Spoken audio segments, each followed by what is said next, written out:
Yo, what is up YouTube? Welcome back to another video. Thank you guys for tuning in. As always, today I'm going to get straight to the point and I'm going to teach you guys how to really get big legs. And I'm going to show you guys, like specifically, how I took my legs from this to this in only about 2 years. So let's get straight to it. I made a little list, so I'm just going to go off this and I'm going to elaborate on each point. Also, I'm wearing this because my dad went there. I'm still going to UM and I'm happy at UM. We got the phone case and all. So, okay, let's start off with you need to have legs in your split. Point one, too many people when you're starting off are just doing chest and biceps. You're just doing bench press, you're just doing your bicep curls, you might do some triceps, other stuff, maybe some back. You probably don't have a connection for that, but you gotta have legs in your split. If you're not training them, they're not gonna grow. So you gotta have enough leg days in your routine, whatever split suits you best, that you can recover in time, and then you can continue to progress in your weights. And this just all starts with having legs in your workout. So I still do a push-pull leg split. Sometimes I do a SARMs day or a shoulders day tacked on at the end if I don't have enough time, say for my push day, or if say my chest isn't ready and I want to just do something else, like an active rest day, something like that. But you gotta have legs in your split. I'm telling you, twice a week, it ranges for everyone because recovery is different for everyone. But you gotta have legs in your split. And twice a week is probably the gold. What am I trying to say? The golden spot for growing your legs. Okay, point two. I'm gonna say this once, and I'm gonna say this again, and many times in the future. Squats are the best way to grow your legs, in my opinion. Not only are squats a great compound movement that work your whole leg, specifically or mostly your quads and glutes, but they're super good because you can progressively overload over time and just continue to progress and kind of get over your plateaus because you can add small increments, sets, reps, all that good stuff. So squats is really how I attribute much of my leg growth over the last 2 years. I mean, I was starting off squatting like 95, so 25s on each side, and it was really hard for like 5 reps. And now I'm doing 275 for 5 reps. And as a cause and effect, the cause was like my squats increased from like 95 with the bar weight to 275, and so have my legs too. They've grown tremendously.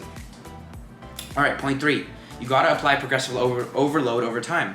Progressive overload is essentially making whatever you're doing harder over time. Now people think this is just weight, and it can be weight, and weight's a great one, but you can also do this with sets, reps, RPEs, like how hard it is. As long as you're progressing from week to week, or like per 2 weeks, you know you're working and you're gonna grow, because if you're progressing, that means you're getting stronger. Now it might be a one day where you just might be feeling yourself and you might just go off. But if this is happening consistently, you're definitely growing and your legs are gonna grow as well.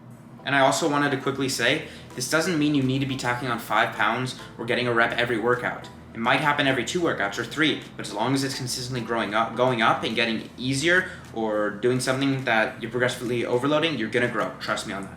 Oh, and one thing I forgot to mention about progressive overload is it's simple as this.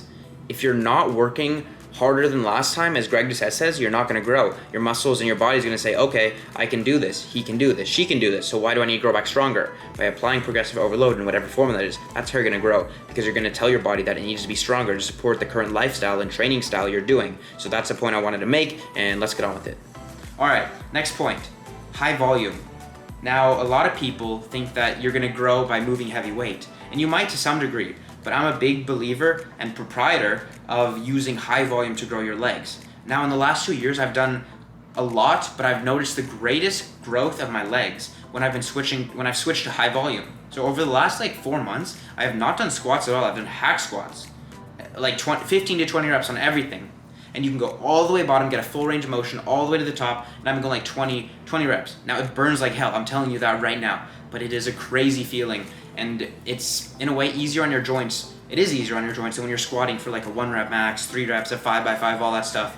And I really do think high volume is a great way to grow your legs. If you look at the top pros, all the people in the Olympia, the biggest bodybuilders, not strongmen, of course, they're huge. And what are they doing? They're doing 15 to 20 reps on most exercises, leg press, hack squats.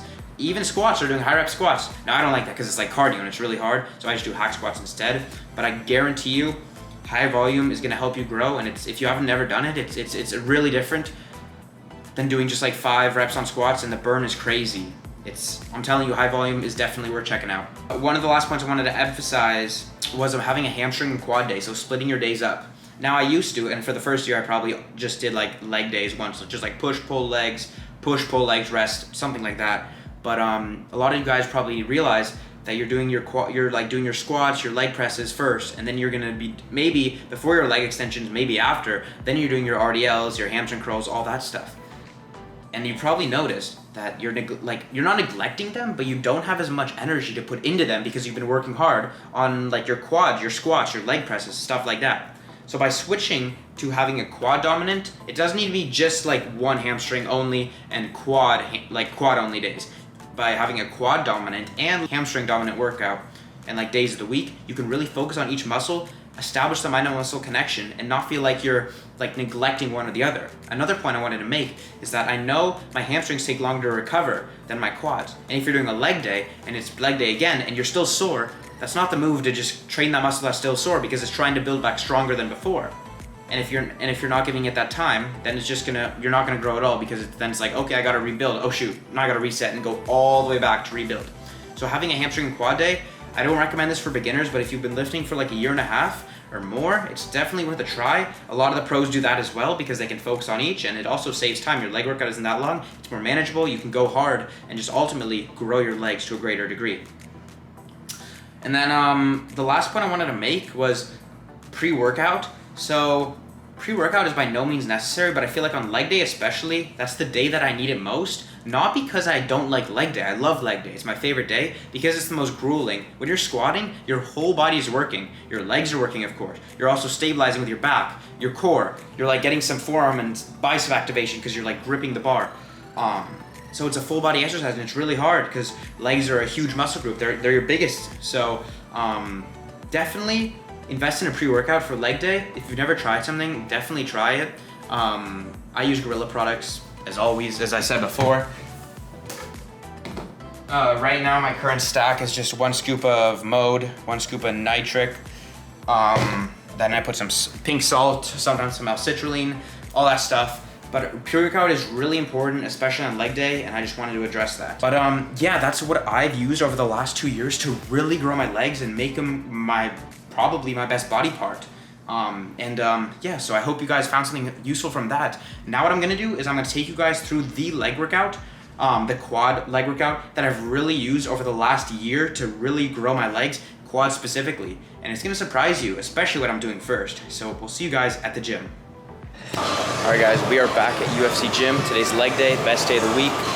As you saw, I told you guys the tips to grow your legs the best, the ones that I've used to really grow my legs and make them a strength. Obviously I was a soccer player and that helped, but these tips are like true to their word. I can promise you that. You stick to this stuff, this will help you grow. But yeah, let's hit a leg workout and warm up on bike for 5 minutes. You know I'm all about lubricating the joints before the workout, make sure everything's good, feeling good before heavy movements. Doing some hamstring curls as always, and then we're gonna start the workout. Start with some squats, just let's run it up and have a good time.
want big legs, you gotta squat. Simple as that.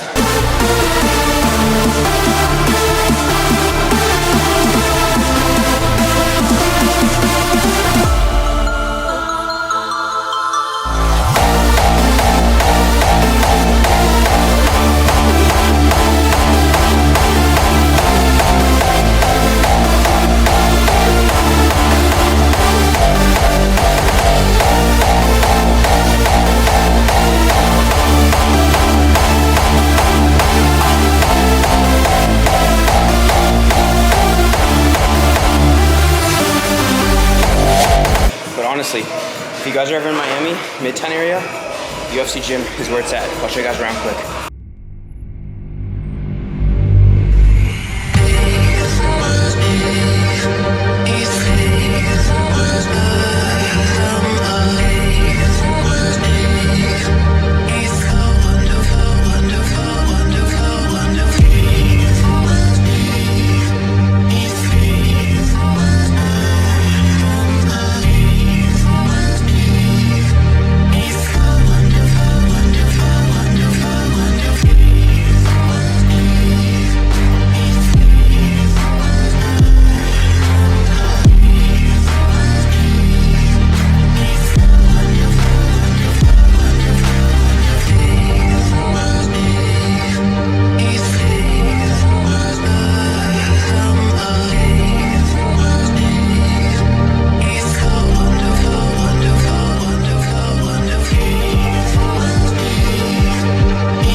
As you guys can see, I'm not doing anything crazy. Squats, leg press, and leg extensions, those 3 exercises, I can guarantee you, have led to 90% of my quad growth over the last 2 years.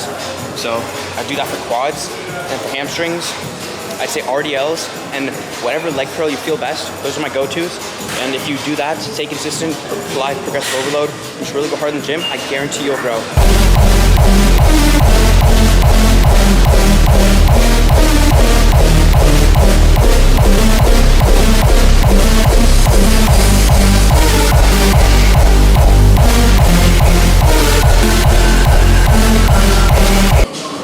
Don't forget about calves either. You will be looking hella funny if you got really nice trunks and then the bottom of your legs is straight.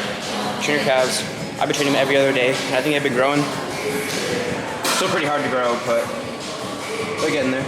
Guys, that is gonna be a complete wrap on today's leg workout. I hope you guys enjoying. That's really what I've been doing over the last 2 years to really just build my legs up. And I mean, it's been working, just progressively overload, as I said, stick to the movements that you're good at, master those movements, and I guarantee you'll grow. But yeah, check out this nice view. UFC Gym Miami Midtown, I'm telling you guys. If you're ever here, definitely move, definitely go check it out. All right, so I literally just realized I don't have anything else to share with you guys. So I'm gonna wrap up the video here. But if you enjoyed any part of it, please drop a like, comment, subscribe, those all help me grow. And until the next one, remember to have a great day, live your best lives, and I'll see you guys in the next video. Peace.